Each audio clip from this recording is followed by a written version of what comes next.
Bon, ben, bonjour, bonjour à toutes et à tous. Bienvenue sur le Zoom des Amis du Monde Diplomatique.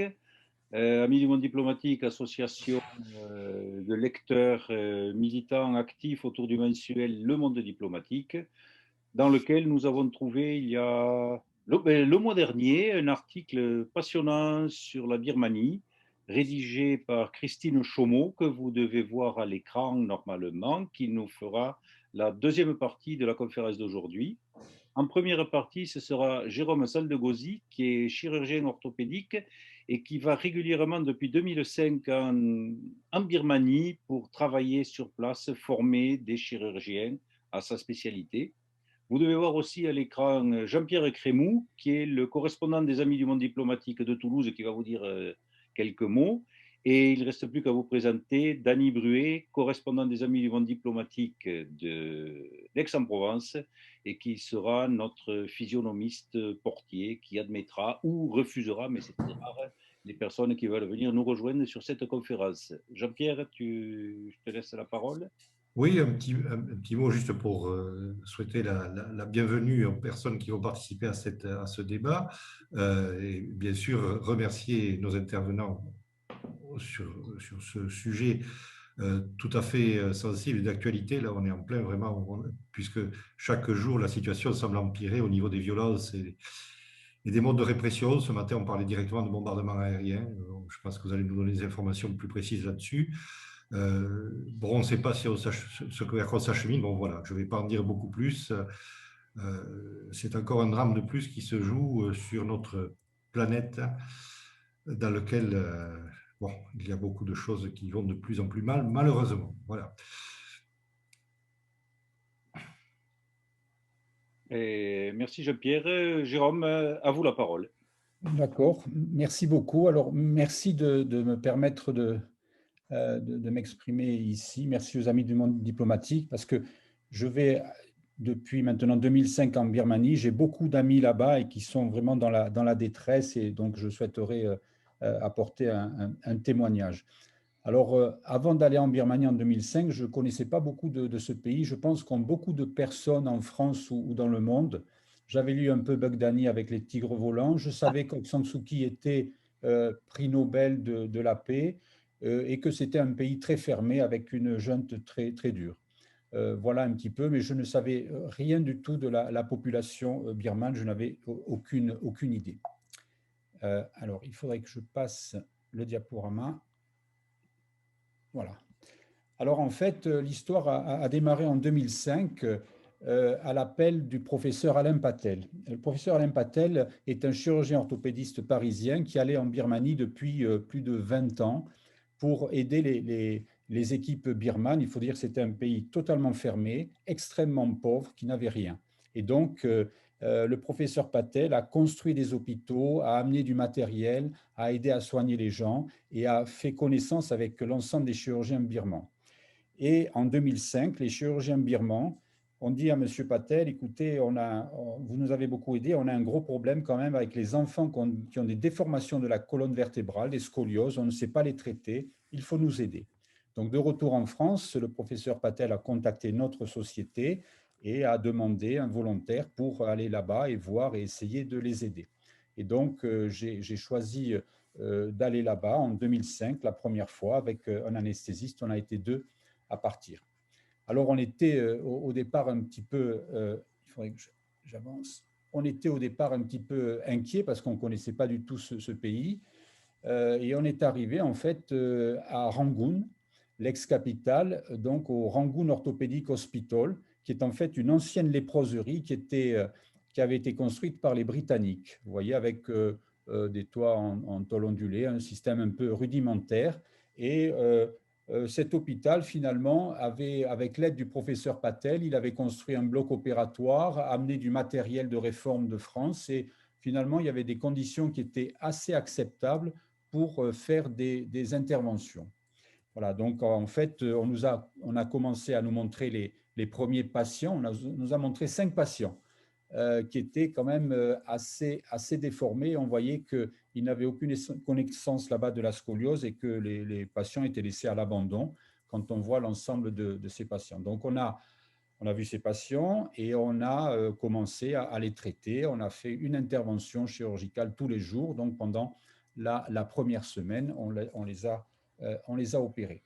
Puis, pendant la deuxième semaine, on avait prévu un petit peu d'aller dans la deuxième ville du pays, qui était Mandalay, pour aller également visiter les hôpitaux. Et à ce moment-là, on s'est rendu compte d'une part de la pauvreté de la population, de l'omniprésence des moines dans cette population, de l'omniprésence également de la junte avec une chape de plomb sur ce pays, on a eu la chance de pouvoir accéder au spectacle des Moustaches Brothers, qui était à l'époque un des seuls spectacles avec des gens pouvant critiquer légèrement la junte, mais ils étaient protégés un petit peu par leur notoriété.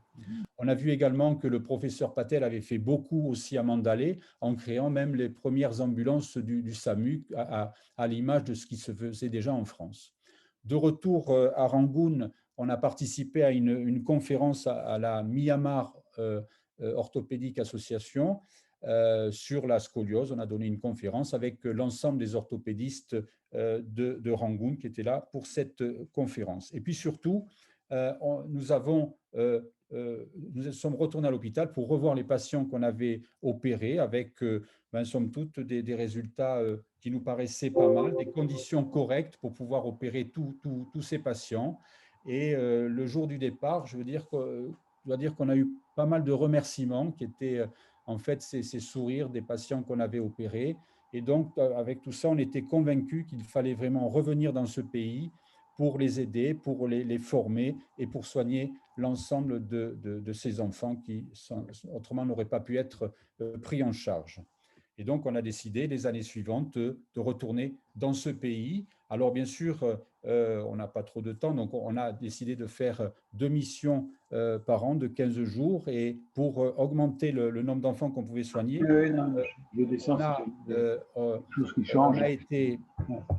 on a été associé à l'équipe d'orthopédie pédiatrique de Marseille avec mon ami le professeur Jean-Luc Jouve. Et donc, on partait en alternance pour ces missions et pour soigner les enfants. Donc, en fait, les missions consistaient de le premier jour, dès l'arrivée, à voir l'ensemble des patients sélectionnés par les chirurgiens birmans. Alors, très important, il fallait le couple chirurgien-anesthésiste. Et là, vous avez ici le docteur Jean-François Trinchero qui a participé avec moi à l'ensemble de ces missions, qui était l'anesthésiste et qui connaissait parfaitement ces pathologies de scoliose. Donc, on voyait les patients le premier jour, puis on faisait un programme opératoire et on continuait notre enseignement au bloc opératoire. Tous les jours, on opérait pendant toute la journée avec l'ensemble des chirurgiens birmans qui étaient présents, des équipes très volontaires et qui avaient une soif importante d'apprendre. Il faut dire qu'à cette époque, en fait, il n'y avait pas d'Internet en Birmanie, il n'y avait aucune connexion. Pour téléphoner, il fallait aller dans un téléphone public et on a réussi à peu près à avoir pendant 1 minute la France, mais c'était tout. Donc, en fait, ils avaient été coupés du monde pendant beaucoup d'années et ils n'avaient aucune connaissance. Donc, ils étaient en grande soif d'apprendre tout ça et toutes ces techniques. Donc, ils venaient nombreux au bloc opératoire et à la consultation. Alors, on faisait aussi de l'enseignement entre les blocs opératoires. Je sortais l'ordinateur, puis on leur montrait des dossiers, des cas, et ils posaient tout un tas de questions. Et à la fin, au moment du départ, en fait, on confiait nos patients opérés aux chirurgiens birmans qui s'en sont occupés très efficacement, qui lui suivaient régulièrement, et on a pu les revoir chaque fois qu'on est retourné en Birmanie. Et alors, ici, il faut que je vous présente le docteur Zoweso, qui est là, en fait, qu'on va retrouver régulièrement tout au fil de ses missions. En fait, c'est un chirurgien qui est exactement de ma génération, qui était destiné à apprendre cette chirurgie du rachis et qui a développé par la suite toute la chirurgie du rachis en Birmanie. On va le revoir plus tard. Mais c'est donc quelqu'un que j'ai connu très tôt lors des premières missions en 2005 et avec qui j'ai sympathisé et qui est devenu vraiment un ami très proche. On était parfaitement intégrés pendant ces missions puisque en fait on habitait dans une maison dans Rangoon qui était la maison de l'association médicale franco-asiatique du professeur Patel. Donc, on avait nos quartiers là. Parfois, on rencontrait d'autres missionnaires qui allaient sur d'autres missions de dermatologie, par exemple. Et on était finalement un petit peu comme chez nous chaque fois qu'on allait en Birmanie. Cette maison, en fait, était très proche de la maison d'Aung San Suu Kyi, donc qui était en fait, comme on dit, en résidence surveillée. En fait, elle était emprisonnée chez elle et tous les matins, quand on allait à l'hôpital, on passait devant sa maison que vous pouvez voir ici. Bon, à cette époque-là, on n'a jamais aperçu Aung San Suu Kyi, qui était à l'intérieur. Par contre, on voyait quand même tous ces checkpoints à tout coin de rue. Il faut dire que la junte à cette époque-là était très prégnante sur le pays. Et on avait quelques discussions avec les chirurgiens sur la junte, mais on n'osait pas trop aborder le sujet, notamment quand ils étaient en groupe. Quand ils étaient seuls, on pouvait parler, ils parlaient librement. Mais dès qu'il y avait d'autres personnes, ils se taisaient sur ce sujet. Donc, on n'osait pas trop poser de questions. Alors, on a appris à connaître tout le personnel. Chaque fois qu'on revenait, c'était les mêmes équipes. Et donc, finalement, on revenait un petit peu comme si on était chez nous. On est devenus amis avec tout le monde. On était acceptés partout. Vous voyez, au bloc opératoire, en fait, on mangeait à la cantine avec eux entre des interventions. Ils nous invitaient. On était finalement comme c'était notre deuxième maison. Et ce sont des gens extrêmement gentils, très volontaires, très travailleurs, qu'on a beaucoup appréciés. En même temps, au fil des ans, s'est structurée une formation universitaire un peu plus importante, puisque chaque fois qu'on y allait, il y avait un cours organisé. Pendant toute une après-midi, on faisait cours à l'ensemble des étudiants birmans et des chirurgiens orthopédistes qui voulaient bien venir. Donc, ces cours étaient parfaitement bien organisés. Et bien sûr, à chaque départ, c'était un petit peu un déchirement. On avait toujours nos remerciements avec ces sourires de patients qu'on avait pris en charge.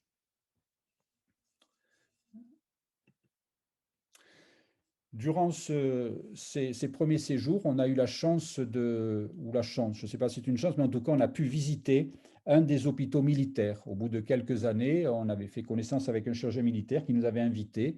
Et donc, on a pu visiter ces hôpitaux qui, eux, étaient parfaitement bien achalandés, avec des blocs opératoires parfaitement équipés, des chambres très spacieuses, des hôpitaux vides, qui était réservé uniquement aux militaires. Et ceci est un contraste très important, puisque à côté de cet hôpital militaire qui était situé dans le nord de Rangoon, en fait, on a visité un autre hôpital universitaire, à North Clapa Hospital, qui lui était rempli de malades, avec débordant des patients dans le couloir un petit peu partout. Donc il y avait un contraste extrême entre la population et le système des militaires. Et puis est arrivé 2010, où on a continué nos missions. On avait toujours beaucoup de patients qui nous attendaient en consultation. Et 2010 a correspondu à la libération d'Aung San Suu Kyi. Et voilà un des premiers journaux qu'on a vus quand on est arrivé, avec Aung San Suu Kyi libérée, et finalement une liberté un petit peu acquise pour tout le peuple qui s'est un petit peu lâché. On pouvait beaucoup plus discuter avec eux de politique, de l'avenir. Ils étaient beaucoup plus joyeux et on a l'impression qu'ils allaient être libérés. Parallèlement, Zoe So, donc le chirurgien avec qui on travaillait, avait comme projet de construire ce qu'il a appelé le Spine Center, c'est-à-dire le centre pour la colonne vertébrale, un centre où finalement on pourrait prendre en charge tous les patients atteints de pathologies de colonne vertébrale. Et à force, avec abnégation, il a réussi finalement à faire les bases de la construction de ce centre qui était situé à côté de l'hôpital orthopédique. Puis les années ont passé, on a continué régulièrement à aller en Birmanie, et à ce moment-là, les chirurgiens birmans nous ont dit, mais vous savez, il y a la colonne vertébrale, mais aussi on a des problèmes avec les enfants, on ne sait pas trop bien les soigner, on a peu de formation, et donc il faut nous aider aussi pour ça. Et donc on a commencé à élaborer un projet de prise en charge de l'ensemble de la pathologie d'orthopédie pédiatrique. Et pour cela, le professeur Patel, qui avait déjà beaucoup d'autres travaux à faire en Birmanie, a cédé donc cette place à Children Action, qui est une ONG suisse avec qui déjà on travaillait au Vietnam. Depuis très longtemps, on travaillait avec eux, qui a accepté de reprendre l'organisation de ces missions pour soigner tous les enfants et participer à toutes les chirurgies de ces enfants. Donc, vous voyez, avec cette organisation, c'est le Bernard Sabrier, qui est le président de cette association Children Action, et la directrice, qui est Stéphanie Colli. Donc, on a commencé avec eux en 2014 officiellement, et on s'est répartis sur les hôpitaux d'enfants à la fois à Rangoon, puis à Mandalay, et puis après, on a étendu aussi dans d'autres villes du pays. Et puis on a vu avec l'arrivée finalement de la démocratie, tout un tas d'investissements étrangers dans ce pays, et on a vu des progrès phénoménaux en quelques années, puisqu'on était parti d'un bloc très rudimentaire, et le Spine Center était enfin construit, avec, vous voyez, un bloc ici parfaitement équipé, où dans les dernières années on y allait, on a pu opérer dans des conditions identiques, sinon supérieures, meilleures à ce qu'on peut voir en France ou même aux États-Unis, avec, vous voyez, une unité de soins intensifs complètement neuve et parfaitement équipée. Et puis on a vu aussi cette population qui est devenue beaucoup plus heureuse, beaucoup plus joyeuse, avec des soirées organisées pour notre départ, et puis l'arrivée d'Internet, des gens qui communiquaient, enfin, la liberté était retrouvée.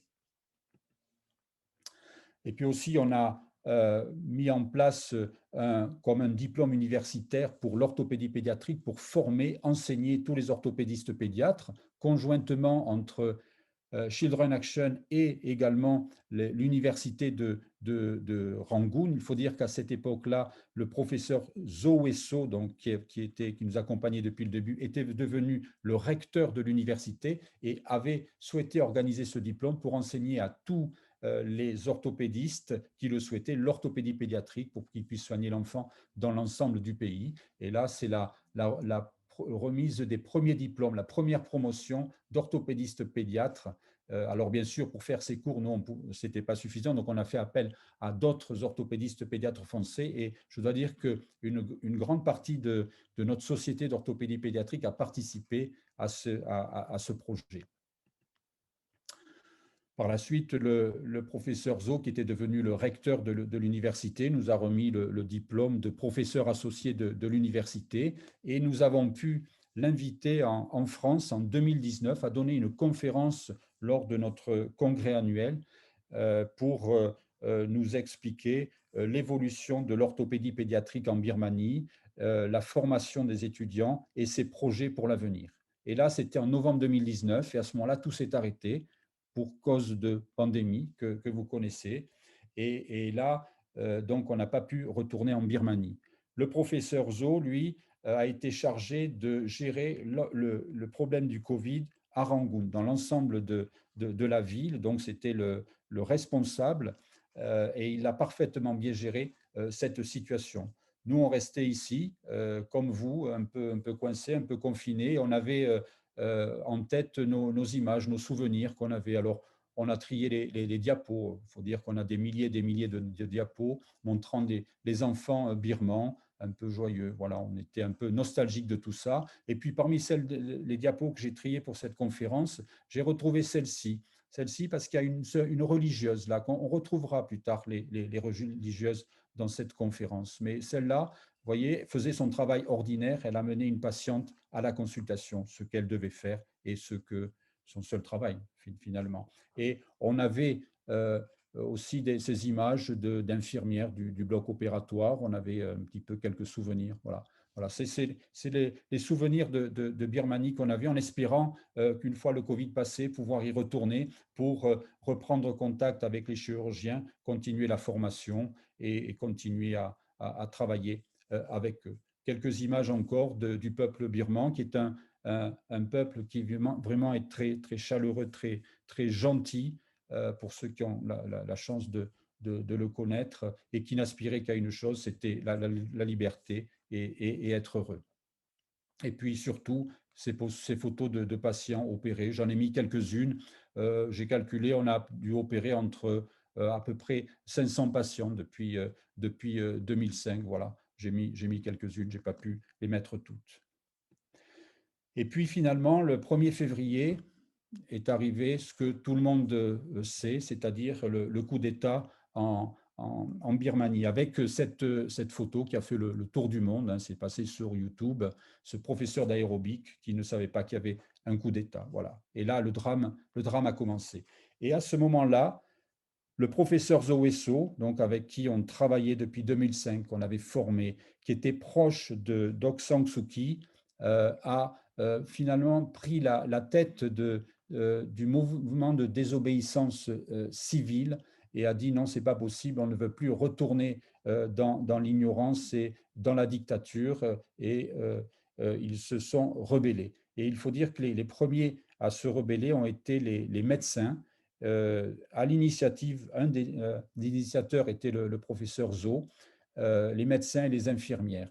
Et donc, vous voyez quelques photos prises ici sur Facebook ou sur des photos qu'on nous envoie parce que maintenant, on a une petite connexion avec les amis qui sont restés en Birmanie et à Rangoon. Et tant qu'Internet fonctionne, ils nous envoient des nouvelles et, par ce canal et on essaie de les soutenir autant que possible.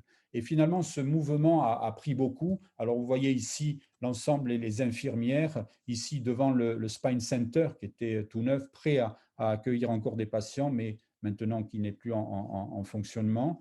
Et le mouvement des orthopédistes aussi. On nous a envoyé quelques photos. Et simplement, ils réclamaient la justice pour la Birmanie, c'est tout, et de ne pas retomber sous la coupe complète des militaires. Alors, on a essayé d'aider un petit peu comme on pouvait le professeur Zoweso, que ce soit le professeur Patel qui est en contact de temps en temps avec lui, ou tous les amis qui sont allés en Birmanie et qui ont appris à connaître ces gens et comment les aider, sinon en faisant un petit peu du tapage autour de ça, de dire il y a un drame qui se passe et il faut que tout le monde le sache et il faut faire quelque chose. On ne pouvait pas faire grand-chose de plus, mais en tout cas, c'est ce qu'on essaie de faire et de leur soutenir, leur morale.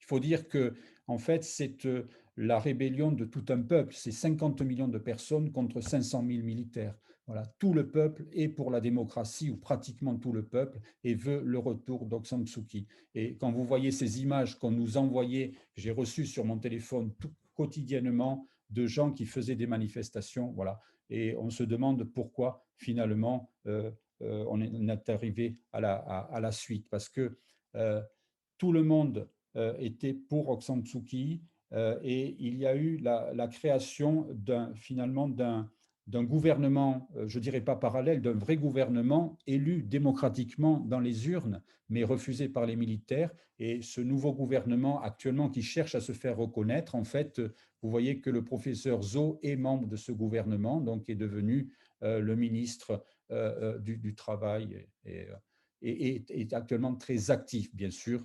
Bien sûr, il est recherché et en fait, il a fait une déclaration en disant que ça fait rien, qu'il avait vécu et qu'il mettait sa vie au service de la Birmanie et de sa population.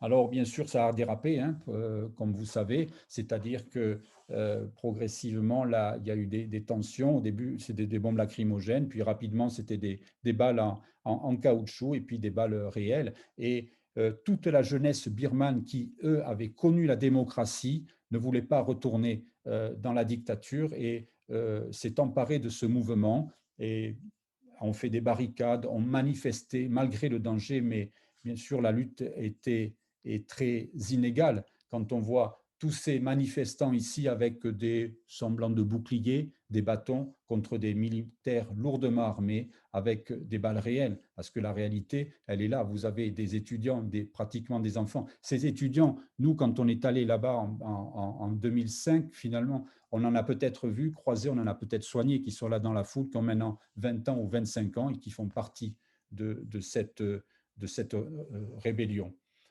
Bon, vous voyez, ça ne fait pas le poids, hein. C'est-à-dire qu'on reçoit ces images, ils ont des arcs et des flèches pour se défendre, certains des bâtons contre des chars d'assaut, des mitraillettes, des balles réelles. Et ici, des tireurs. Là, je pense que la victoire, elle est vite vue. Et il y a des snipers sur les toits de Rangoon qui vont tirer. Alors les tirs, c'est simple, ils visent très bien avec les fusils à lunettes. Ils visent dans la tête et dans le thorax. Pourquoi? Parce que c'est là qu'on tue. Ils ne vont pas viser ailleurs. Et vous voyez ces images. Bon, on reçoit des images qui sont catastrophiques. J'en ai mis quelques-unes, mais je n'ai pas voulu choquer. On ne peut pas tout mettre. Tout ce qu'on reçoit, c'est trop.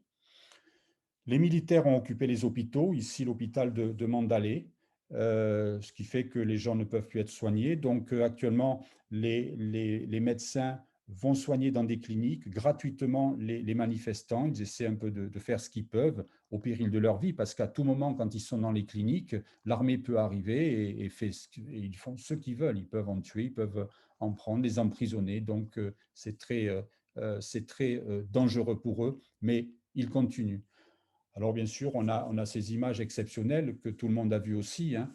Cette religieuse, c'est pour ça que je vous ai montré la religieuse tout à l'heure qui amenait un patient, mais cette religieuse, elle ne devrait pas être à genoux devant la police, c'est pas possible, et pourtant elle s'est mise à genoux. Ici, vous avez ces images-là, mais si on regarde quand elle se retourne, le regard de cette religieuse, on voit que quelque chose de dramatique est en train de se passer, et finalement, dans sa voix, on voit que c'est terrible pour ce peuple, et on ne comprend pas pourquoi il n'y a pas de réaction de la part de la communauté internationale, pourquoi tout le monde est si passif.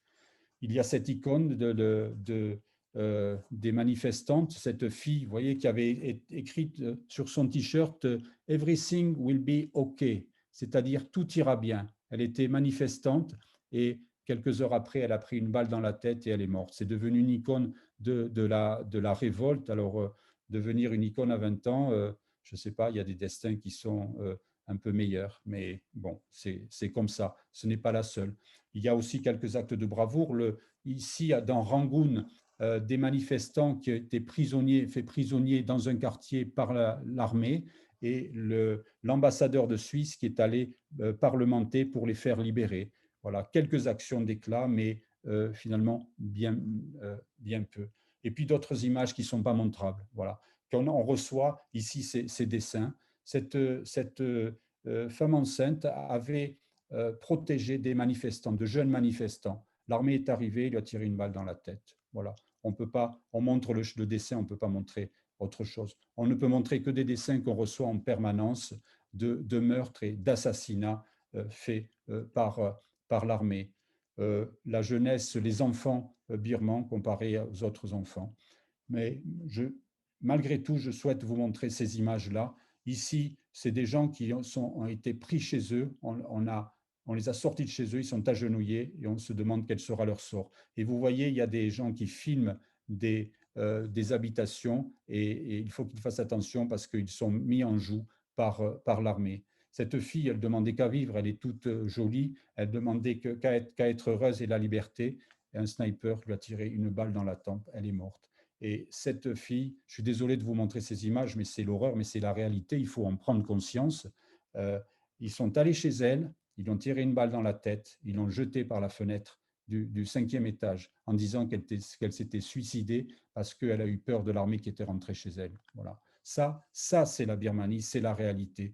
Alors, pas la peine d'accumuler le nombre de tués, mais il y a des assassinats en permanence. Et pendant ce temps, le 27 mars, l'armée a paradé à Naypyidaw, la capitale, avec les représentants de la Russie, les représentants de la Chine. Ce jour-là, c'est là où il y a eu le plus de meurtres, d'assassinats en Birmanie, plus d'une centaine. Et les assassinats, même sur les enfants. On tire sur les enfants sans aucune retenue, sans aucun problème.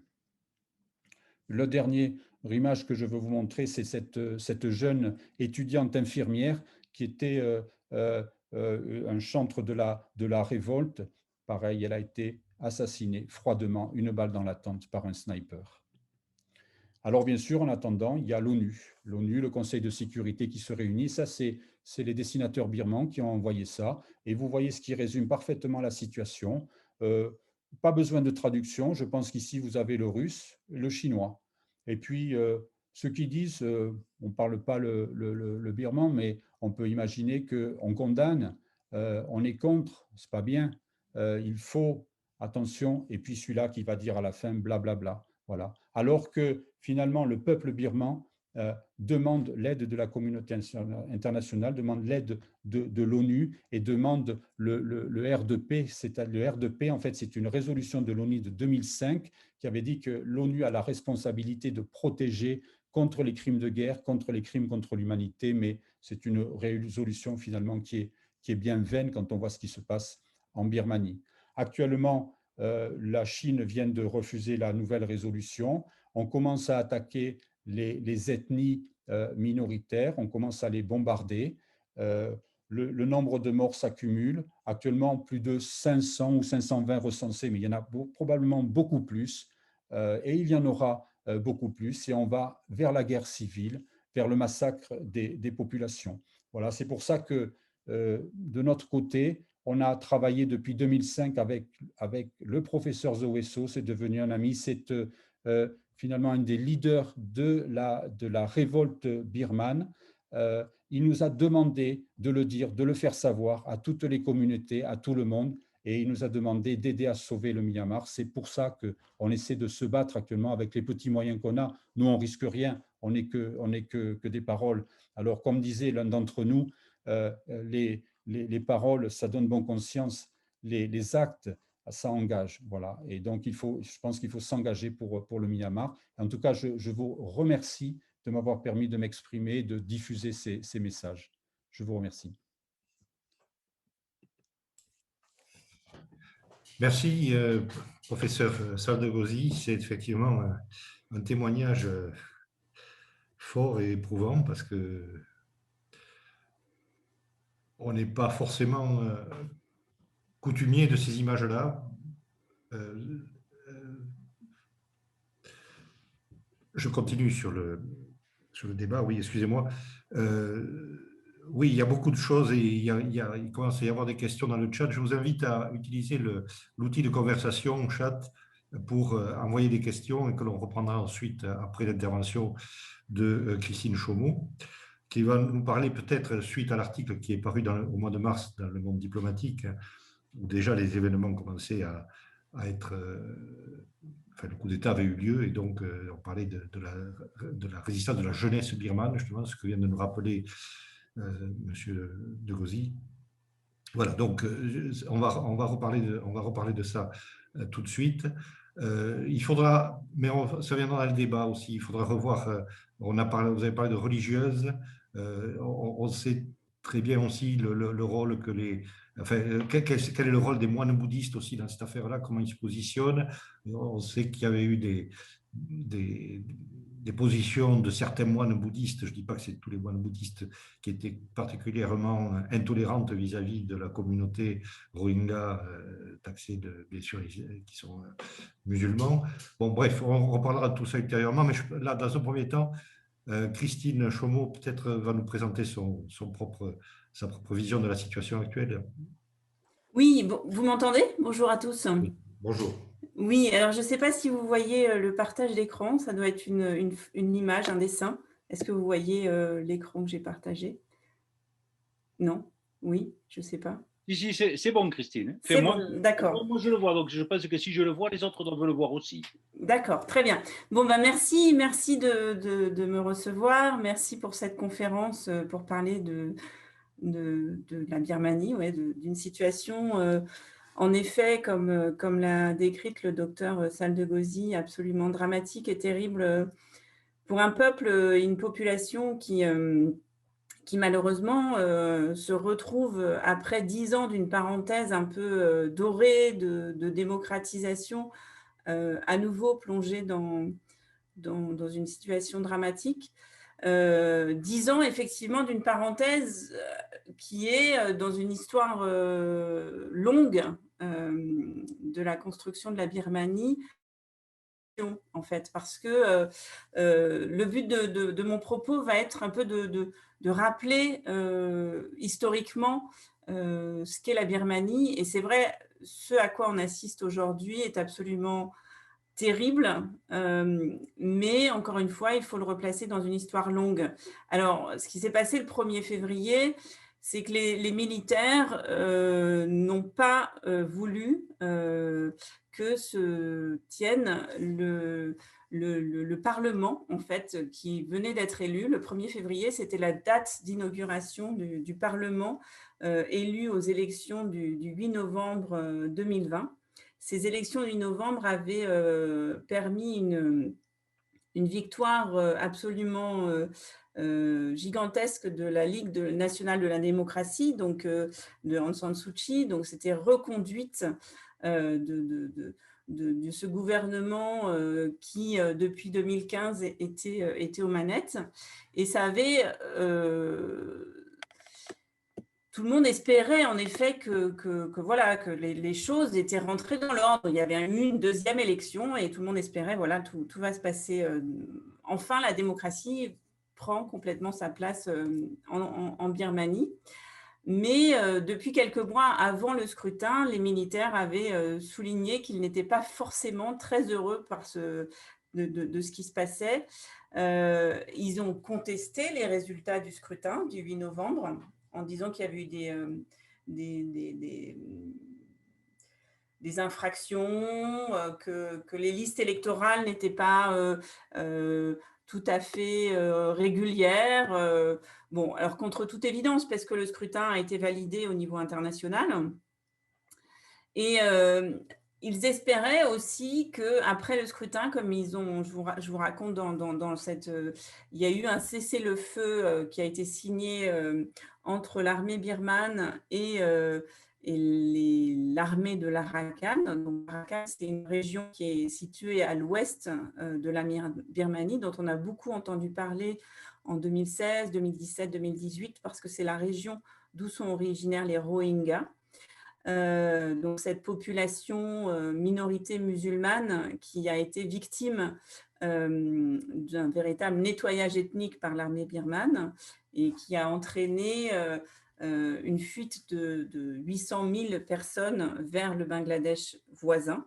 Donc, ce cessez-le-feu, l'armée espérait que des nouvelles élections partielles pourraient avoir lieu et ainsi, ils auraient la possibilité de gagner quelques sièges au Parlement. Mais la LND a refusé l'ensemble des demandes formulées par le général en chef Min Aung Hlaing.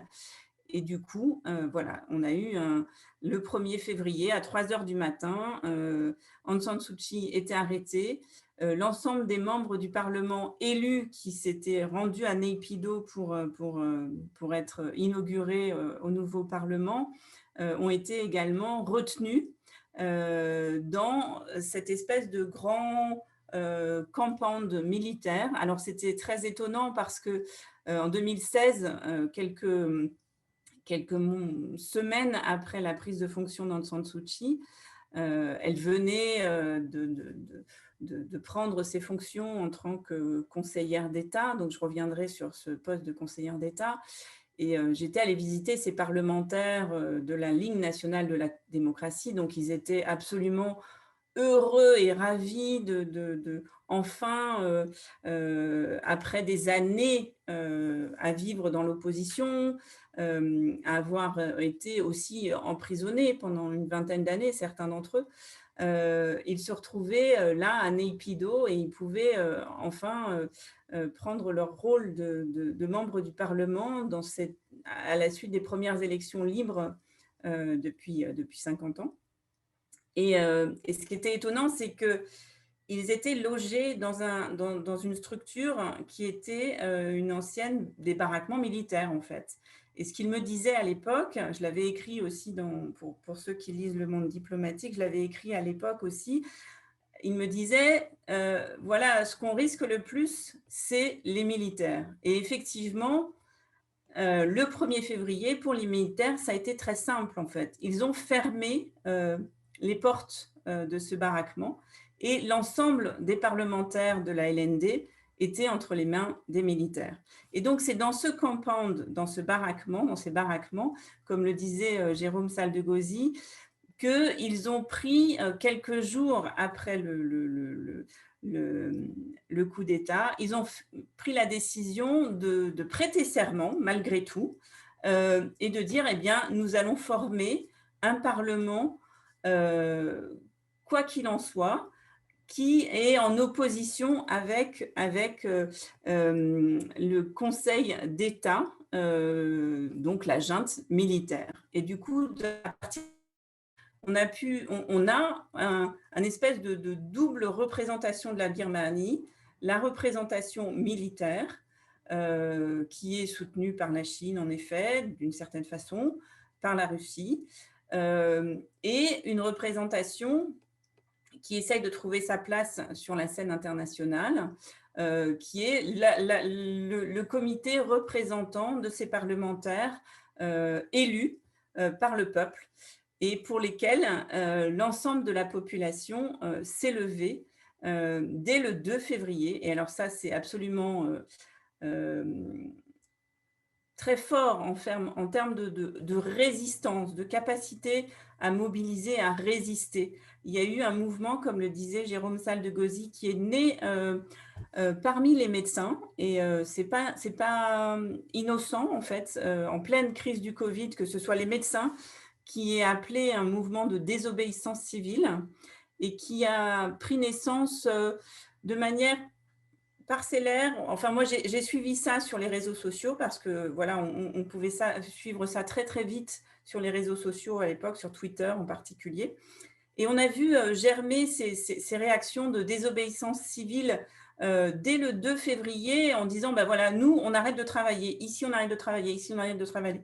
Et du coup, des médecins, ça s'est étendu à toute une population, une société, donc aux banquiers. Donc aujourd'hui, il y a des problèmes absolument importants parce que économiquement, si les banquiers ne travaillent plus, eh ben, c'est très compliqué. Donc il y a une difficulté à retirer de l'argent dans les distributeurs aujourd'hui. Les transactions ne se font plus.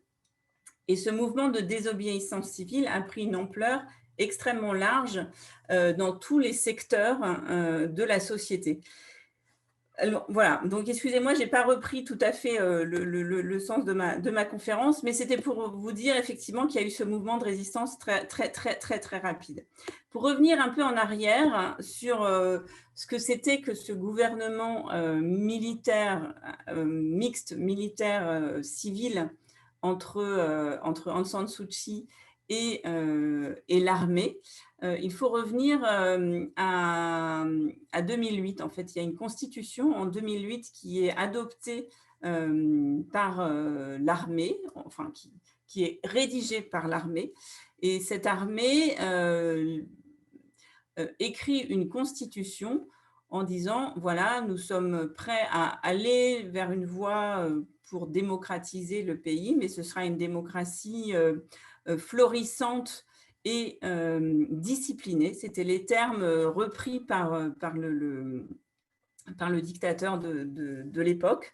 Et l'idée était de conserver à l'armée des positions clés. Donc l'armée, même lorsque Aung San Suu Kyi était à la tête du Conseil d'État, donc chef d'État, l'armée avait trois ministères clés, donc le ministère de l'armée, le ministère des Frontières et le ministère de l'Intérieur. Par ailleurs, dans cette constitution de 2008, 25% des sièges au Parlement étaient réservés aux militaires. Donc, l'autre point essentiel, effectivement, de cette constitution de 2008, c'était d'empêcher que Aung San Suu Kyi ne devienne présidente et chef d'État. Alors, par le truchement d'une disposition qui a pu être passée au Parlement dès à la première session parlementaire de 2016, de février 2016, élus triomphalement en novembre 2015, donc ont pris leur fonction. Ils ont créé ce poste de conseiller d'État qui a permis à Aung San Suu Kyi d'être chef d'État parce que la Constitution lui empêchait de l'empêcher en fait d'avoir un poste de présidente. Il était rédigé dans la Constitution que toutes les personnes qui avaient de la famille non birmane ne pouvaient avoir le poste de président. Donc c'était vraiment une disposition écrite sur mesure pour empêcher Aung San Suu Kyi d'être présidente, puisque, comme certains d'entre vous le savent peut-être, elle a été mariée à un chercheur britannique et elle a 2 enfants issus de ce mariage, en fait. Donc, cette disposition lui permet d'assurer le rôle de chef d'État. D'ailleurs, son avocat, qui s'appelait U Kony, enfin Kony, donc c'est un personnage clé, un conseiller très, très important de Aung San Suu Kyi. Il a été assassiné début 2017. On ne sait pas dans quelles conditions. Il était à l'aéroport de Rangoon. Il s'apprêtait à partir, prendre l'avion, et il a été assassiné. C'était une manière, disent de nombreux proches d'Aung San Suu Kyi et d'observateurs, d'alerter, en fait, en tout cas, une menace très claire pour éviter toute modification de cette constitution de 2008, qui était pour les militaires le socle sur lequel toutes les relations devaient se faire entre l'armée et les civils. Il n'était pas question que cette constitution soit modifiée. Et du coup, l'inquiétude des militaires, après cette seconde victoire de la Ligue nationale de la démocratie l'automne dernier, en novembre 2020, c'était que la Ligue nationale de la démocratie, forte de cette victoire, encore plus forte qu'en 2015, aille petit à petit vers des modifications constitutionnelles qui affaibliraient la place et le rôle de l'armée sur la scène politique. D'autre part, un des éléments qui a pu entraîner le déclenchement de ce coup d'État du 1er février, c'est que Min Aung Hlaing, donc le général en chef de l'armée, devait prendre sa retraite d'ici le mois de juin ou de juillet prochain. Et le sort il aurait espéré avoir un rôle au niveau institutionnel pour pouvoir continuer à avoir de l'influence, parce qu'il a des affaires, l'armée birmane, les généraux, en tout cas les principaux généraux de l'armée birmane, sont à la tête d'un consortium de 2 entreprises qui sont des consortiums gigantesques avec des ramifications économiques dans tous les secteurs d'activité, que ce soit de la grande distribution, de l'hôtellerie, du tourisme, le fonctionnement, enfin la propriété privée sur les terres, les bières aussi. On a vu récemment une entreprise japonaise se retirer après le coup d'État parce que justement elle était liée à un de ces consortiums de l'armée. Donc, si Min Aung Hlaing ne réussissait pas à avoir une position institutionnelle au-delà de son rôle de général en chef, pour lui, c'était affaiblir aussi son entre-gens économique pour la suite. Donc, c'est ces éléments-là qui ont pu, en tout cas, conduire, même si on sait très peu de choses sur l'armée, même si ça reste c'est une société dans la société, l'armée. Effectivement, comme l'a signalé le docteur Saldegosy, on parle de 500 000 hommes contre 54 millions de Birmans aujourd'hui. Alors, les chiffres exacts sont plutôt autour de 350 000. Avec la police, on fait un global de 500 000 hommes. En tout cas, l'armée vit séparée de la population. Comme le signalait M. Saldegosy, les militaires ont leurs propres hôpitaux. Ils vivent dans des cantonnements séparés de l'armée. Une des jeunes femmes qui est d'ailleurs une des parties prenantes de ce mouvement de désobéissance civile, une activiste. Elle raconte qu'elle a grandi au sein de sa famille est militaire, elle a grandi dans ces cantonnements, et elle explique comment elle, en grandissant, elle voulait poser des questions, elle s'étonnait de ce qui se passait en dehors quand elle sortait de ce cantonnement, elle entendait parler de démocratie, de choses comme ça. Et ce qu'elle disait, c'est que au sein de cette société militaire, poser des questions, ça ne se faisait pas, on ne répondait pas à ces questions. Donc, il y a vraiment une séparation assez importante qui existe et qui a été pérennisée. Alors, on a les hauts gradés qui, comme je vous le disais, bénéficient de ces intérêts économiques très forts. À un niveau intermédiaire, l'argent continue à descendre jusqu'au niveau intermédiaire. Après, les soldats qu'on voit aujourd'hui effectivement dans les rues des grandes villes sont souvent des gens très pauvres, parce que 25% de la population, plus de 25% de la population vit en dessous du seuil de pauvreté aujourd'hui.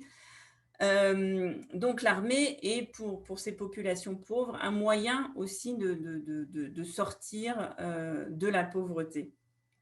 Et du coup, ces soldats, en tout cas, sont souvent envoyés, aujourd'hui on les voit dans les grandes villes, comme je vous le disais, agir avec une extrême cruauté, une extrême brutalité, la même brutalité qui a été exercée pendant les années de guerre civile contre les minorités ethniques. C'est la même brutalité qui a été exercée contre les Rohingyas en 2016 ou 2017. Voilà.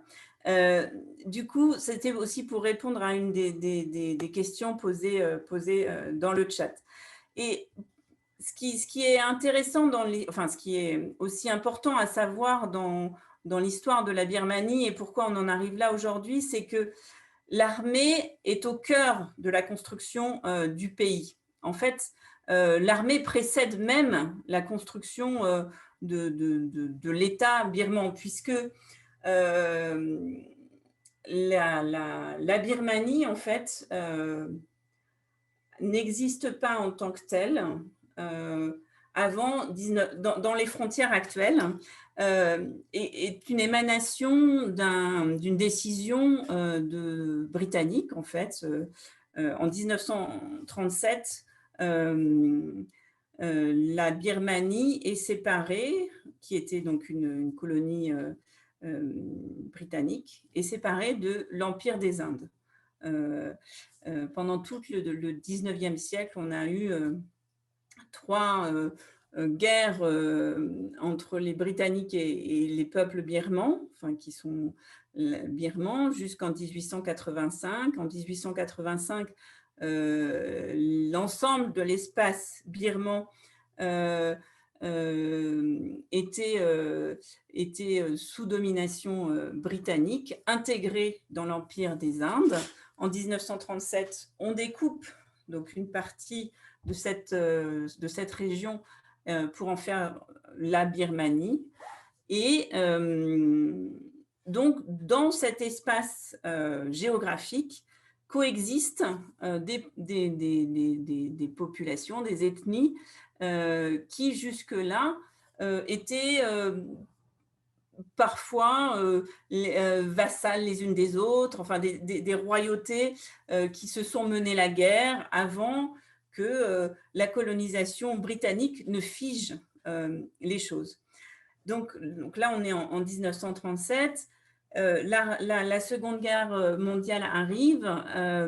Les indépendantistes birmans se disent on va militer, on va s'opposer à la présence britannique en prêtant main forte aux Japonais, donc les Japonais qui envahissent cette partie de l'Asie du Sud-Est.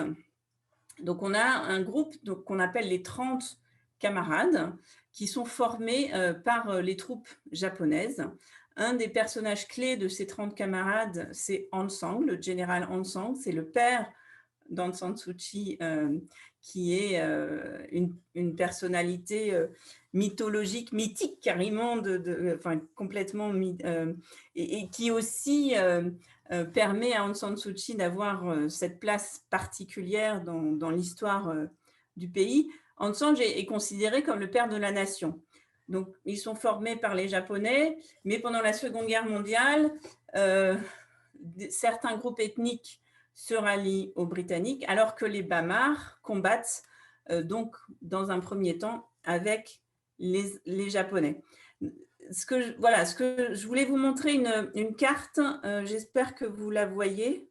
Dites-moi si vous voyez la carte, pour que vous ayez une vision. Il n'y a pas le partage d'écran là. Voilà, alors, vous attendez. mettez le partage d'écran depuis un moment. Ah, alors, pardon, je vais le remettre. Je vais essayer de le remettre en tout cas. Je voulais vous montrer cette carte qui vient de Courrier International.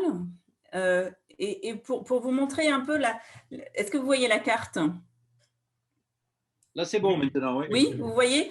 Donc, en fait, effectivement, ça vous donne une mesure de la grande diversité ethnique qui existe en Birmanie. Donc, on a toute cette zone au centre qu'on appelle la plaine et le delta de l'Irrawaddy, où on a une majorité de Bamars. Donc, c'est le groupe ethnique majoritaire constitué surtout essentiellement de bouddhistes, en fait. Et puis, le reste du territoire est habité par un ensemble de groupes ethniques très divers. Alors, on a les Wa qui sont là, à la frontière avec la Chine. Les Wa sont une ethnie importante dans le sens où ils ont réussi à obtenir de haute lutte une forme d'autonomie par rapport au reste de l'État birman. Et donc, toute l'histoire de la Birmanie se joue dans cette relation entre la majorité bamar et les principaux groupes ethniques. Et l'armée s'est toujours positionnée comme le garant de l'unité de ce pays. Voilà, très, très, très divers. L'armée a toujours dit sans nous, nous serions dans une guerre civile sans fin. Alors, effectivement, la guerre civile et les tensions entre les ethnies, en tout cas, n'ont cessé d'être présentes depuis avant même l'indépendance du pays, puisque l'indépendance date de 1948. Elle a été négociée un an auparavant par le général Aung San en 1947. Il arrive avec un accord avec le gouvernement britannique pour obtenir cette indépendance. Dans le même temps, il négocie avec 3 ethnies, donc les Shan, les Kachin et les Chin, un accord qui s'appelle l'accord de Panlang. Donc l'idée, c'est d'essayer de constituer que le pays à venir soit une sorte de fédération entre les ethnies. Mais vous voyez, il n'y a que 3 ethnies et les Bamars qui participent à cette conférence de Panlang. Pourtant, cette conférence reste également, comme Aung San, quelque chose de mythique, puisque Aung San Suu Kyi, quand elle sera au pouvoir entre 2015 et 2020, voudra relancer ce qu'on a appelé la conférence de Panlang, un Panlang 2, en essayant à nouveau de discuter entre les ethnies et les Bamars de l'équilibre du pouvoir et de comment on peut vivre ensemble sur cet espace géographique et quelle forme de relation entre le centre et la périphérie.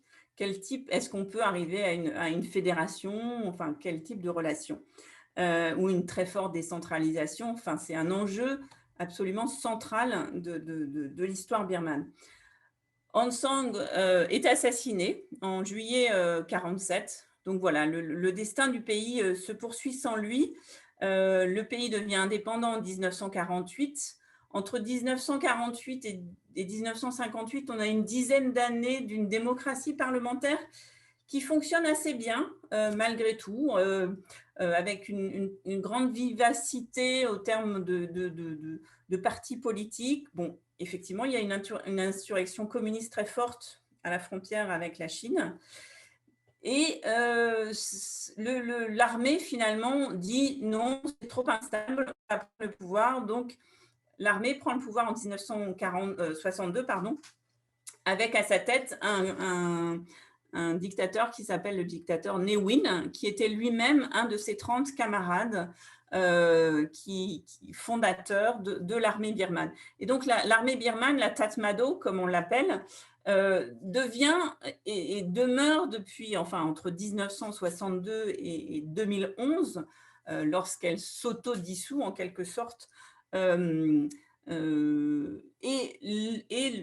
au centre de toute la vie politique, sociale, économique du pays.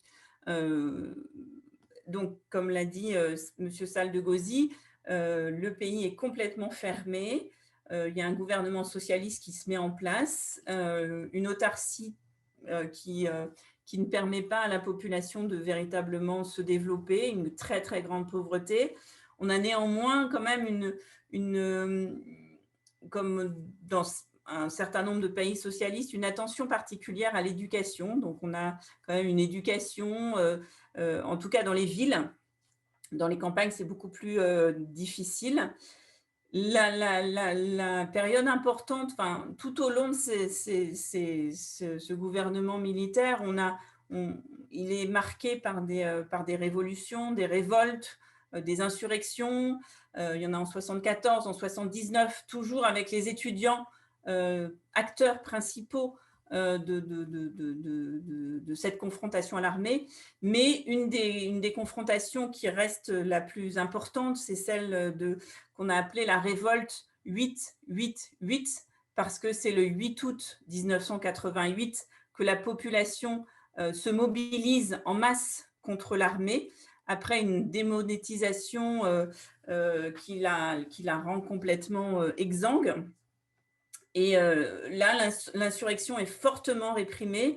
À ce moment-là, Aung San Suu Kyi, qui est venue, enfin parce qu'elle vivait effectivement un peu dans un monde doré, puisque elle vivait à Oxford, elle a grandi loin de la Birmanie. Là, elle revient au chevet de sa mère qui est malade. Elle revient, elle se trouve là un peu par hasard, mais elle prend part, elle fait un discours très important. On vient la chercher parce que c'est la fille de Aung San, du fondateur. Donc, on vient la chercher. Elle fait un discours à la pagode de Shwedagon, qui est le centre spirituel des bouddhistes birmans. Et du coup, elle devient la figure de la résistance à l'armée. Et là, c'est un élément important à comprendre, c'est que à partir de là, et surtout du destin d'Aung San Suu Kyi, qui va être donc prix Nobel de la paix en 1990, qui va être soumise à la résidence surveillée pendant une quinzaine d'années.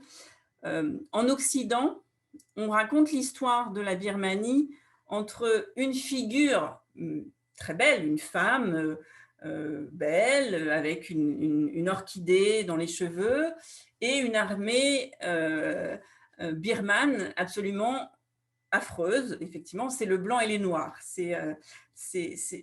En Occident, on aime bien raconter les histoires comme ça, assez avec une coupure franche. Et puis, c'est vrai que la Birmanie est un pays extrêmement complexe, avec cette diversité ethnique. Et du coup, on oublie de raconter cette partie-là de l'histoire, de cette complexité. Et c'est plus simple, quelque part, de se raconter bon d'un côté et les méchants de l'autre. C'est pas pour dire... Enfin, voilà, c'est juste... on pourra... Juste pour garder ça à l'esprit, parce que ça va être important pour ce qui se passe par la suite quand Aung San Suu Kyi arrive aux fonctions importantes du pays. Donc, pour avancer dans le temps, la junte militaire déplace la capitale vers Naypyidaw, vers le centre du pays, dans une forme de paranoïa, en effet, parce que c'est la période où les Américains parlent de la Birmanie comme un État voyou qu'on pourrait éventuellement envahir. Donc, il y a une espèce de volonté de se recentrer vers une zone plus protégée, loin de la mer, loin du delta de l'Irrawaddy, où était jusque-là positionnée donc la capitale, qui était Rangoon.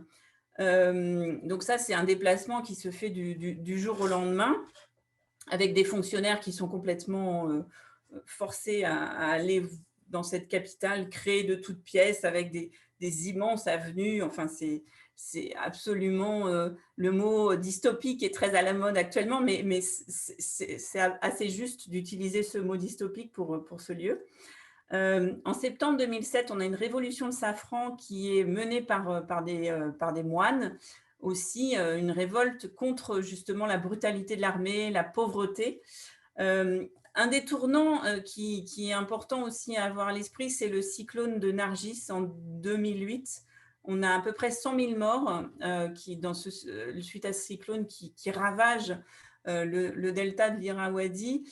Et du coup, ça accélère un peu le souhait de l'armée de se dire, bon, on est resté complètement fermé, on contrôle complètement le pays, mais là, on a quand même, il faut qu'on agisse pour trouver une solution, parce que, voilà, on n'arrive plus à… Mais il faut qu'on ait cette démocratie, ce que je vous disais tout à l'heure, disciplinée et florissante. Donc, c'est en novembre 2008 que le référendum pour cette nouvelle constitution dont je vous parlais tout à l'heure a lieu. Alors, effectivement, ce n'est pas des élections, ce n'est pas un référendum qui a lieu dans des conditions qu'on peut parler d'un vote transparent. Enfin, voilà, c'est tout à fait contrôlé et l'armée obtient… j'ai pas repris les chiffres, mais bon, il y a une majorité en faveur de cette constitution, mais voilà, c'est pas tout à fait… on peut pas dire que les Birmans aient eu le choix de dire non, en quelque sorte. Néanmoins, l'armée continue sur ce chemin, sur la base de cette constitution. Donc, il y a des élections en 2010 qui sont remportées par le parti proche de l'armée. La junte militaire se dissout. En 2012, des élections partielles permettent à la Ligue nationale de la démocratie de trouver sa place au Parlement. Donc, pour la première fois, Aung San Suu Kyi, qui vient d'être libérée quelques années auparavant de sa résidence surveillée, accepte de participer à ces élections partielles. Elle a accepté suite aussi parce qu'au départ, elle ne voulait pas participer en disant mais on est encore dans une élection qui est manipulée par les militaires, la constitution n'est pas libre et démocratique, donc je ne souhaite pas. Et sous la pression, l'intervention de l'Occident, elle accepte d'y participer. Son parti remporte la totalité des sièges qui étaient ouverts. Et donc, en 2015, le processus va jusqu'à son terme. Et là, la LND remporte et forme un gouvernement. Et là, effectivement, c'est les premières élections libres en 50 ans du pays, enfin en 50 ans d'histoire du pays, depuis 1962. Juste une parenthèse, en fait, effectivement, on a étonnamment… vous vous souvenez qu'en 88, il y a eu cette révolte. 2 ans après la révolte de 88, l'armée avait, ça reste une énigme incroyable, l'armée avait organisé des élections en 90 qui ont été assez libres.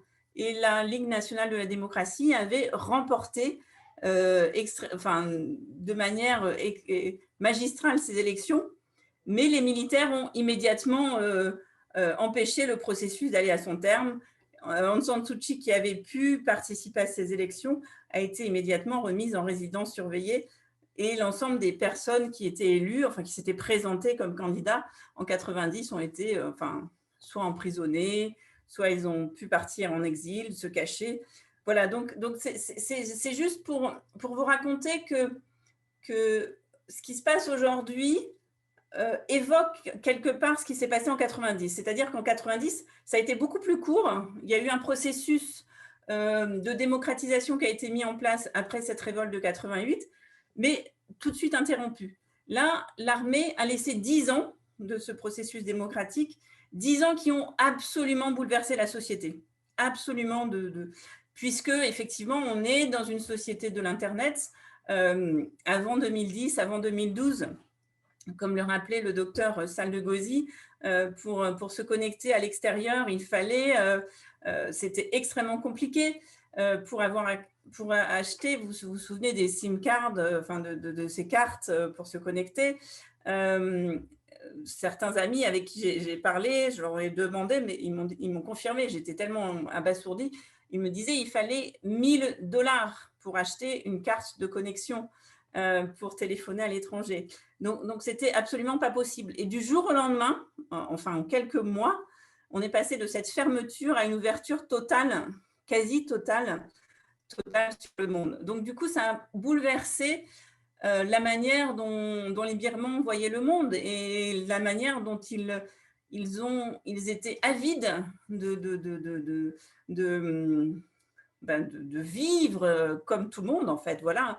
Et donc, cette victoire de la LND s'accompagne d'un espoir absolument incroyable, porté par un afflux aussi d'investissements étrangers qui venaient d'Occident, puisque jusque-là, l'Occident il y avait des sanctions qui ne permettaient pas aux entreprises occidentales de s'implanter, enfin qui ne souhaitaient pas en tout cas, en partie, même si certaines ne respectaient pas forcément toutes les sanctions. Toujours est-il que la vie a été complètement bousculée, renversée, l'espoir était là d'un pays qui allait de l'avant. Et l'espoir porté par la victoire d'Aung San Suu Kyi a été terni, en tout cas dans notre regard occidental, par la répression contre les Rohingyas, dont je vous ai parlé tout à l'heure. Donc, entre 2016 et 2017, des répressions extrêmement violentes, un nettoyage ethnique, 800 000 réfugiés au Bangladesh. Aung San Suu Kyi extrêmement soutenue par les Birmans, mais très critiquée au niveau international, puisque nous en avions fait cette icône dont je vous parlais tout à l'heure, et d'un seul coup, son image était ternie, et voilà. Et l'histoire des Rohingyas, elle est extrêmement complexe, puisqu'on est là, en effet, dans ces zones frontalières. Alors, pour les Birmans, les Rohingyas ne font pas partie de ces ethnies officiellement reconnues, parce qu'il y a une loi qui a été écrite en 1982 par les militaires qui dresse la liste des ethnies qui sont reconnues comme des ethnies appartenant au territoire national et qui peuvent se revendiquer du territoire national. Et les Rohingyas n'en font pas partie. Et du coup, le discours anti-Rohingya aussi a été véhiculé par cette ouverture d'Internet, par cette ouverture, cette liberté d'expression nouvelle. On a vu une association d'intérêt entre des moines bouddhistes ultranationalistes, dont vous avez peut-être entendu parler du moine Viratu. Barbet Schroeder a fait un très beau documentaire sur lui. Et donc, son association avec l'armée, en fait, contre les musulmans et plus particulièrement contre les Rohingyas. Donc aujourd'hui, ce coup d'État rebat complètement les cartes. Donc là, je vous ai mis un dessin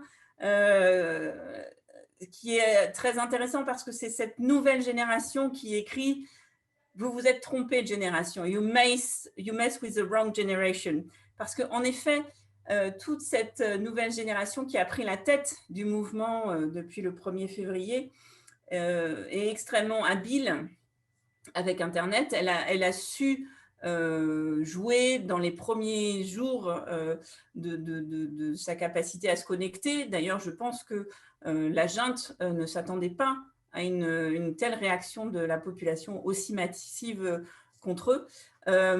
Et du coup, cette capacité à se connecter, malgré la tentative de la junte tous les soirs de couper Internet. D'ailleurs, aujourd'hui, on vient de nous annoncer que voilà, Internet devrait être finalement vraiment coupé.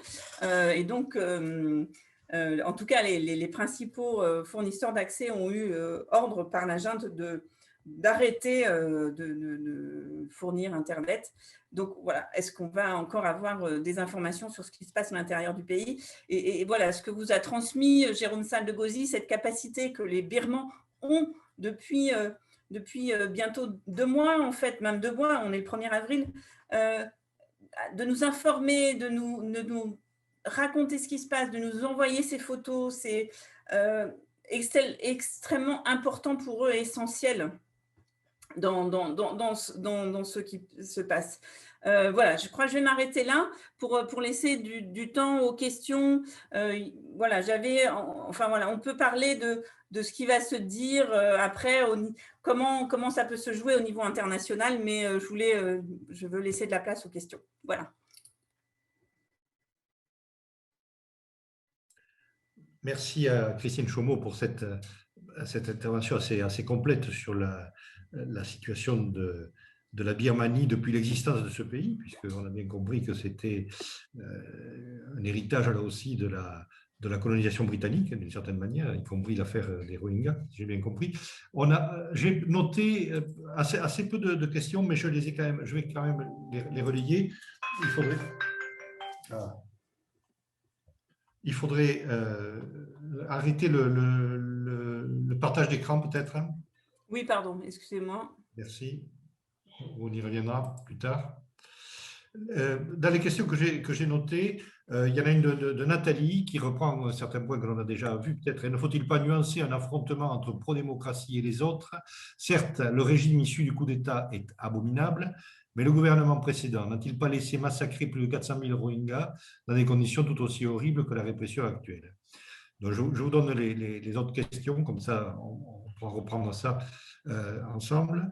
Pierre, une question de Pierre, hein, donc justement, tant que les moines bouddhistes soutiennent l'armée, il n'y aura pas d'espoir de démocratie. Quel intérêt aurait la hiérarchie bouddhiste à un pouvoir démocratique alors que l'armée est le soutien sans faille des religieux bouddhistes? C'est plus une affirmation qu'une question, mais enfin, elle mérite des commentaires, je pense. Un autre commentaire sur les médecins. Hein, les médecins ont été les premiers à manifester comme au Chili à une autre époque. Donc ça, c'est quand même un point intéressant qui rappelle un petit peu ce que nous a expliqué le docteur Saldegossi. Et une autre remarque sur les enfants de militaires qui ont été étudiants commencent à contester leurs parents. Est-ce que c'est un espoir? Voilà, donc c'est une question. Et j'en rajouterai une autre justement, de savoir au niveau de la résistance là actuellement, qu'est-ce qui se passe? Est-ce que peut-être le docteur Saldegossi peut nous parler du docteur Zo? Docteur Zo, oui, où est-ce qu'il se trouve actuellement? Est-ce qu'il y a une organisation? On sait qu'il y a des regroupements dans les zones Karen, plutôt du côté de la Thaïlande, soit de déserteurs, de personnes qui ont fui le régime directement, et puis les Karen qui les soutiennent aussi. Donc, voilà, un petit peu. Donc, je vous laisse reprendre la parole. Peut-être, monsieur de Saldegossi, pour reprendre certains points, pour commencer. Je peux pas vous dire où il se trouve. Ah, non, mais ça, ok. Mais actuellement, il est en sécurité. Il est très actif sur les réseaux. Voilà ce que je peux vous dire. Il y a par contre des gens qui sont en Birmanie, à Rangoon, qui eux sont sont en danger, tous ceux qui sont restés là-bas, notamment tous les chirurgiens, tous ceux qui participent, hein, certains. Dans le diaporama que j'ai mis, j'ai volontairement omis de mettre certaines personnes qui sont très actives, qui auraient mérité d'être là, mises en lumière, mais malheureusement, c'était trop dangereux de les mettre. Pour le problème des Rohingyas, bon, moi, je ne suis pas un politique, je suis pas, enfin, je veux pas trop m'avancer, mais dans ce que j'ai pu lire, en fait, Aung San Suu Kyi, bon, c'est très regrettable, c'est abominable. Ce qui se passe avec les Rohingyas, c'est l'armée qui a fait ça. Finalement, c'était un essai par rapport à ce qui se passe maintenant, mais c'était tout aussi abominable que ce qui se passe maintenant. Le problème, c'est la Constitution de 2008 qui donnait aux généraux finalement les pouvoirs sur l'intérieur, la défense, et le gouvernement civil n'avait pas aucune autorité sur l'armée. Et donc, c'est en ce sens qu'Aung San Suu Kyi a été piégée par ça, c'est-à-dire qu'elle ne pouvait rien faire. Alors, est-ce qu'il fallait qu'elle dise non, je refuse? En fait, c'est vrai qu'elle a été complètement piégée. Peut-être qu'elle aurait pu agir autrement, mais je vous invite à aller voir sur YouTube la résolution de l'ONU. Quand vous avez, c'était en 2018, vous avez ils sont autour de la table à l'ONU et ils condamnent le régime birman, ils condamnent finalement Aung San Suu Kyi, et après ils donnent la parole aux représentants de la Birmanie. Regardez cette image, elle est très forte. Le représentant de la Birmanie, il commence à lire un discours, visiblement qu'on lui a donné. On lui a dit maintenant il faut dire ça et c'est comme ça. Il commence à lire, il s'arrête, il ne peut plus, il commence à pleurer.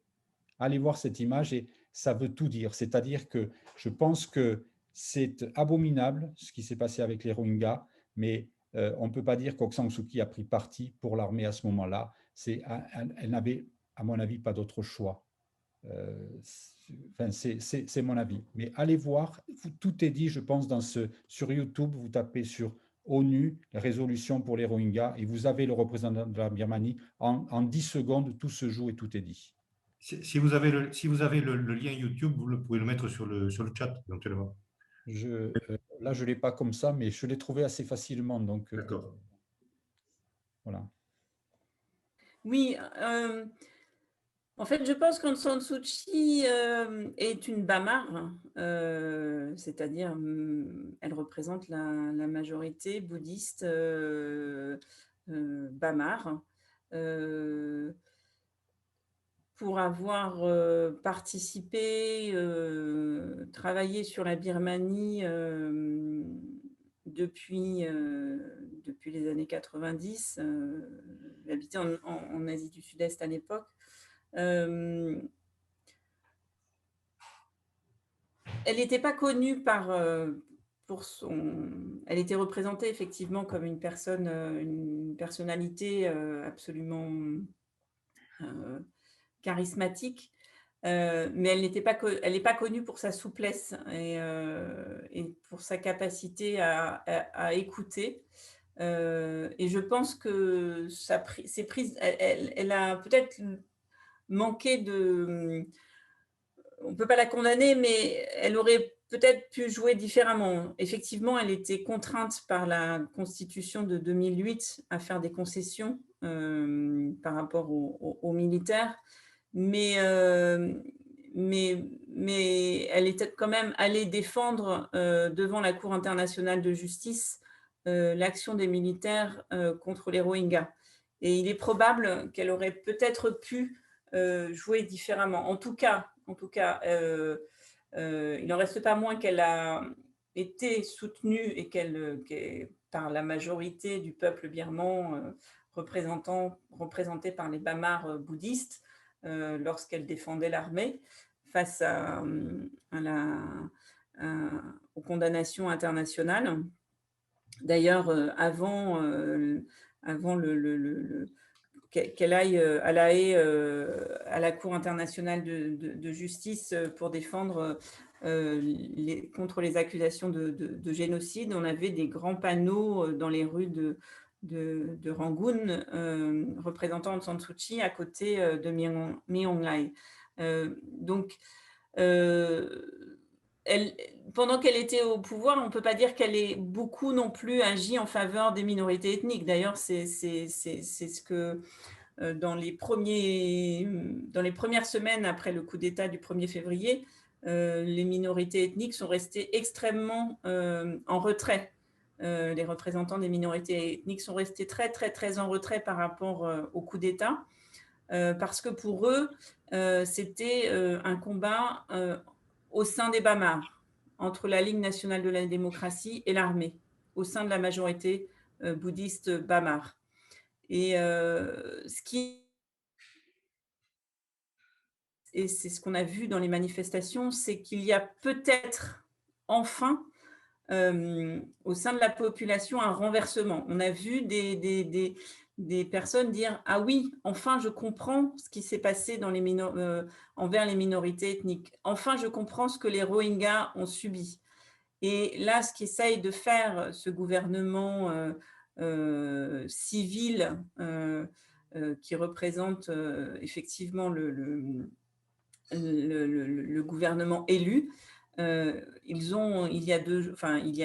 ils ont publié une nouvelle constitution qui reconnaîtrait une constitution à destination fédérale pour faire de la Birmanie une fédération et pour reconnaître la place des minorités ethniques dans cet ensemble, dans ce territoire qui est aujourd'hui la Birmanie. Donc on aurait peut-être là un début de reconnaissance qu'on peut vivre ensemble sur ce territoire, quelle que soit la minorité ou la majorité dont on fait partie. Donc c'est l'espoir en fait qui émerge de cette situation terrible. Oui, alors je reprends la parole. Il y a une ou deux questions et commentaires là, qui sont arrivés dont je vous fais part. Là, dans un livre de John Sisley en 2001, La robe et le fusil, l'auteur décrit les efforts de l'armée pour s'arracher les grâces d'une caste dirigeante de bouddhistes et ainsi appuyer sa légitimité. Une importante minorité de bouddhistes ont adhéré à ce processus qui a fait de cette dictature une dictature militaro-religieuse avérée. N'était-ce pas là le germe de ce qui a été ensuite le massacre des Rohingyas et du silence surprenant des ethnies bouddhistes? Bon, il y a même plus je rajouterai à ça qu'il y a plus que du silence, il y a une certaine complicité dans le film dont on a parlé tout à l'heure, le moine M. Alors, une autre question, alors là, celle-là, elle nous touche un peu plus directement. Quelles sont les entreprises françaises encore présentes en Birmanie? Que fait Total qui a financé la jungle? Puisqu'on sait bien que Total avait effectivement des investissements. Alors, je ne sais pas si c'est important, mais enfin, des investissements certains en Birmanie ces derniers temps. Et il y a une dernière question dont je vous fais part dans le chat, mais je crois qu'on a quand même assez largement répondu. En fin de compte, pourquoi ce coup d'État? Quels sont les enjeux politiques? Alors, Monsieur Sal de Gauzier, enfin, pour le Total, effectivement, Total est toujours présent en Birmanie. La pression monte contre Total pour qu'il se retire. Il y a eu des manifestations au début de semaine, peut-être que vous avez vu au siège de Total, pour demander qu'ils arrêtent de travailler avec la junte. Pour l'instant, Total reste silencieux parce que l'enjeu du gaz en Birmanie est significatif pour eux. Quelles sont les autres entreprises? Je crois que Accor est toujours présent. Je n'ai pas fait la liste des entreprises françaises présentes, mais il y a beaucoup de moyennes PME, enfin voilà, de moyennes entreprises. Dans le tourisme, il y a effectivement Accor qui est présent. Ma connaissance, Accor n'a pas pris position, mais depuis quelques jours, il y a néanmoins des entreprises et des chambres de commerce occidentales qui agissent en Birmanie, qui disent leur désaccord vis-à-vis du coup d'État. Donc voilà, donc c'est plutôt un signe de retrait des investisseurs et à l'exception significative de Total.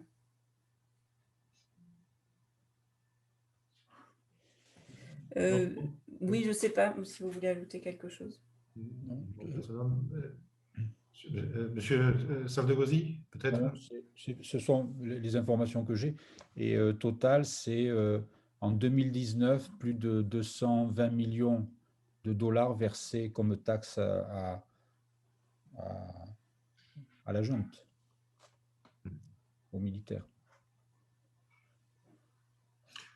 Alors, bon, une dernière question, je vais ajouter peut-être en petite conclusion. Est-ce que vous voyez une issue? Alors, on a parlé de la résistance à travers Internet, à travers la paralysie économique du pays, à travers comment dirais-je, les minorités ethniques qui ont toujours été en résistance contre la junte. La situation internationale, on sait bien ce que vous avez rappelé, que la Chine et la Russie ne bougent pas, bien au contraire. Et bon, il y a l'Inde qui est un pays voisin aussi important, mais qui est aussi enfermé dans un système hyper-nationaliste aujourd'hui. Est-ce que vous voyez une issue côté occidental ou ailleurs? Je ne sais pas. Avez-vous une idée là-dessus?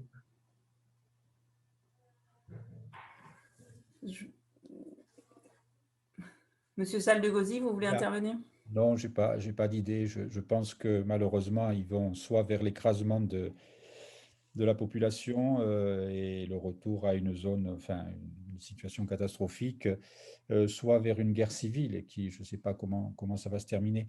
Alors, il y avait une sénatrice là qui il y a quelques jours, c'est Meylan Gario, une sénatrice qui a interpellé au Sénat et qui a dit qu'il fallait reconnaître le CRPH, donc le gouvernement élu démocratiquement. Peut-être que c'est une solution qui, à ce moment-là, s'il était reconnu, peut-être pourrait demander l'aide internationale ou je ne sais pas. Mais passer par l'ONU, à mon avis, c'est peine perdue, je crois. On le voit, ça ne servira à rien. J'ai cette impression. Oui, non, passer par l'ONU, effectivement, la Chine et la Russie vont continuer à poser leur veto à toute prise de position de l'ONU, en tout cas, toute prise de condamnation. Après, la solution ne peut venir que de l'intérieur. Effectivement, c'est malheureusement une descente vers une guerre civile encore plus terrible et une répétition de ce qui s'est passé par le passé avec des acteurs qui ont mûri, qui sont différents, en tout cas du côté de la société civile. Mais oui, il faudra des mois, voire des années avant de voir en tout cas d'espérer retrouver un semblant de calme, de paix en Birmanie. Oui, on voit bien, sans qu'il y ait de parallèle à faire, ce qui se passe en Syrie d'un côté, ce qui s'est passé au Cambodge, qui n'est pas si loin en son temps, et où il a fallu attendre les procès de la Cour pénale internationale, mais qui sont venus bien après les massacres et tout ça, c'est quand même assez préoccupant et assez attristant. Voilà, c'est le moins qu'on puisse dire face à une situation où on se sent personnellement, individuellement impuissant et où on ne voit pas très bien même ce que nos chefs d'État pourraient faire. Je veux dire, on voit pour parler de la France, faire retirer les entreprises françaises, c'est une chose, et ça serait la moindre des choses. En revanche, au niveau politique, on voit assez mal une intervention de nos militaires, n'en parlons pas, mais même politique, très difficilement s'il n'y a pas un consensus international sur le sujet. Voilà. Bernard, tu veux peut-être conclure aussi? Peut-être, oui, monsieur Delozy. Ce que vous dites là est terrible et c'est le sentiment qu'on a tous. Oui. C'est-à-dire qu'avant, on pouvait se dire ah oui, mais on ne savait pas, on a toujours des regrets. On voit sans arrêt des films disant oui, il y a eu des massacres, on ne savait pas ce qui s'est passé. Mais actuellement, on vit dans un monde où on est tous au courant de tout ce qui se passe. Demain, on ne sera plus au courant de ce qui se passe en Birmanie parce qu'Internet va être coupé. Donc, ils vont pouvoir massacrer sans problème et sans que personne ne voit. C'est ce dont on a l'impression. Et ça, c'est malheureux. On vit dans un monde qui est devenu complètement fou. On ne sait pas qui est-ce qui gouverne. Est-ce que c'est l'argent? Est-ce que Alors, juste, si vous me permettez, la seule réponse que je peux donner à tout ça, c'est vous lire un poème. Si vous me permettez, juste un poème. Je lis très mal, mais je vais vous le lire quand même. Alors, ce poème, c'est « Un homme est mort qui n'avait pour défense que ses bras ouverts à la vie. Un homme est mort qui n'avait d'autre route que celle où on hait les fusils. Un homme est mort qui continue la lutte contre la mort, contre l'oubli. Car tout ce qu'il voulait, nous le voulions aussi. Nous le voulons aujourd'hui, que le bonheur soit la lumière au fond des yeux, au fond du cœur, et la justice sur la terre. Il y a des mots qui font vivre, et ce sont des mots innocents. Le mot chaleur, le mot confiance, amour, justice et le mot liberté, le mot enfant et le mot gentillesse, et certains noms de fleurs et certains noms de fruits, le mot courage et le mot découvrir, et le mot frère et le mot camarade, et certains noms de villages et certains noms de femmes et d'amis. Ajoutons-y Péri. Péri est mort pour ce qui nous fait vivre. Tutoyons-le, sa poitrine est trouée, mais grâce à lui, nous nous connaissons mieux. Tutoyons-nous, son espoir est vivant. C'est un poème de Paul Éluard qui est au rendez-vous allemand. C'était paru en 1945. C'était pour Gabriel Péri, qui était un journaliste et un politique français, mort pour la France, fusillé en 1941 au Mont Valérien. On est un siècle plus tard et je pense qu'on peut mettre n'importe quel nom de Birman assassiné par la junte sur ce poème actuellement, un siècle plus tard. Voilà. Merci Jérôme pour cette touche poétique qui sera la conclusion de cette passionnante conférence. Merci donc Jérôme Saldegosi, merci Christine Chaumont, merci Dany Bruet, Jean-Pierre Crémou, qui étaient dans l'ombre mais qui ont été très efficaces. Merci à toutes et tous qui avez assisté et participé par vos questions, par vos remarques à la conférence. Il y a sûrement des frustrations encore. Si vous voulez continuer, vous pouvez nous joindre par les mails des Amis du Monde Diplomatique et nous transmettrons aux deux conférenciers et conférencières avec grand plaisir. Il y aura dans quelques temps, le temps de remonter, de remettre tout ça propre. La conférence a été enregistrée. Elle sera en visio. Il sera possible de la visionner sur le site des Amis du Monde Diplomatique de l'Aude, le site des Amis du Monde Diplomatique national. Je pense que Jean-Pierre, tu le reprendras aussi de ton côté. Peut-être sur Facebook, on verra. Et voilà, prochain rendez-vous en ce qui concerne les Amis du Monde Diplomatique de l'Aude, le 14 avril à 18h, pareil, une conférence de Claire Lecoeuvre sur le thème de l'environnement, notre empreinte écologique sur l'environnement. Voilà, je m'excuse, je ne retrouvais plus le terme exact. Merci à toutes et à tous, et puis à bientôt sur un écran, et espérons-le le plus rapidement possible en chair et en os. Merci. Merci, bonsoir.